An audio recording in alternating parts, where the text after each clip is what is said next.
গাজীপুর আস্তে আস্তে একটা নরকে পরিণত হচ্ছে। কেন বলছি? একের পর এক ঘটনা, সাম্প্রতিক বেশ কিছু ঘটনার পর সর্বশেষ আরো ভয়াবহ ঘটনা ঘটেছে। পুলিশের উপর 4 দফা হামলা হয়েছে। গাজীপুরের শীর্ষ সন্ত্রাসীকে ছিনিয়ে নিল দুর্বৃত্তরা। বুঝতে পারেন কোন দিকে যাচ্ছে পরিস্থিতি? পুলিশের উপর হামলা করে তাদের কাছ থেকে দুর্বৃত্তকে ছিনায় নিছে। এই গাজীপুরে কয়েকদিন আগে প্রকাশ্যে এক সাংবাদিককে, তুহিন সম্ভবত নাম, তাকে কুপায় মারা হলো। আরো একের পর এক ঘটনা ঘটেছে। ঘটনা থামছে না। আপনি কোথায় যাবেন? পরিস্থিতি কোন দিকে টার্ন নিচ্ছে? গাজীপুরের শ্রীপুরের গোয়েন্দা পুলিশের হাতে আটক শীর্ষ সন্ত্রাসী মোহাম্মদ সুমন মিয়াকে ছিনিয়ে নিয়েছে দুর্বৃত্তরা। হামলায় পুলিশের 3 সদস্য আহত হয়েছেন। পুলিশ জানিয়েছে, ছিনিয়ে নেওয়া আসামির বিরুদ্ধে অস্ত্র আইনে একাধিক মামলা রয়েছে। আজ বৃহস্পতিবার রাত 8টার দিকে শ্রীপুর পৌরসভার ট্যাংরা রাস্তার মোড় এলাকায় এই ঘটনা ঘটে। আহতরা হলেন এসআই শহীদুল ইসলাম, এসআই এমদাদ এবং এসআই নাজমুল ইসলাম।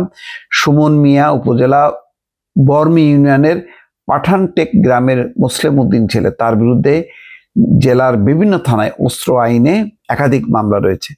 আহত এসআই শহীদুল ইসলাম বলেন, গোপন সংবাদের ভিত্তিতে উপজেলা কাউরাইদ ইউনিয়নের নান্দিয়া সাঙ্গুন এলাকার ব্রিজ থেকে তাকে আটক করে জেলা গোয়েন্দা পুলিশ এবং থানা পুলিশ।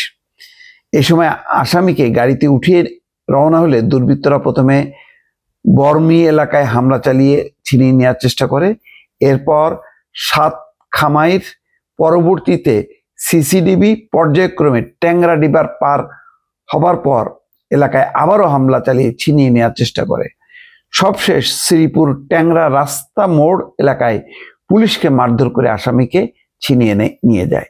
বিষয়টি নিশ্চিত করছেন শ্রীপুর থানার ভারপ্রাপ্ত কর্মকর্তা ওসি মোহাম্মদ আব্দুল বাকির। বলেন, জেলা গোয়েন্দা পুলিশ প্রথমে ত্রিমোহিনী ব্রিজ এলাকা থেকে সন্ধ্যা 7টার দিকে আটক করে এই শীর্ষ সন্ত্রাসীকে। এরপর অতিরিক্ত পুলিশ ঘটনাস্থলে যায়। কয়েক দফা হামলার পর ছিনিয়ে নেওয়া হয় আসামিকে। এই সময় পুলিশের কয়েকজন সদস্য আহত হয়। বোঝেন অবস্থা। অতিরিক্ত পুলিশ যেও কিন্তু রক্ষা করতে পারেনি এই শীর্ষ সন্ত্রাসী সুমনকে, তাকে তারপরও ছিনিয়ে নিছে।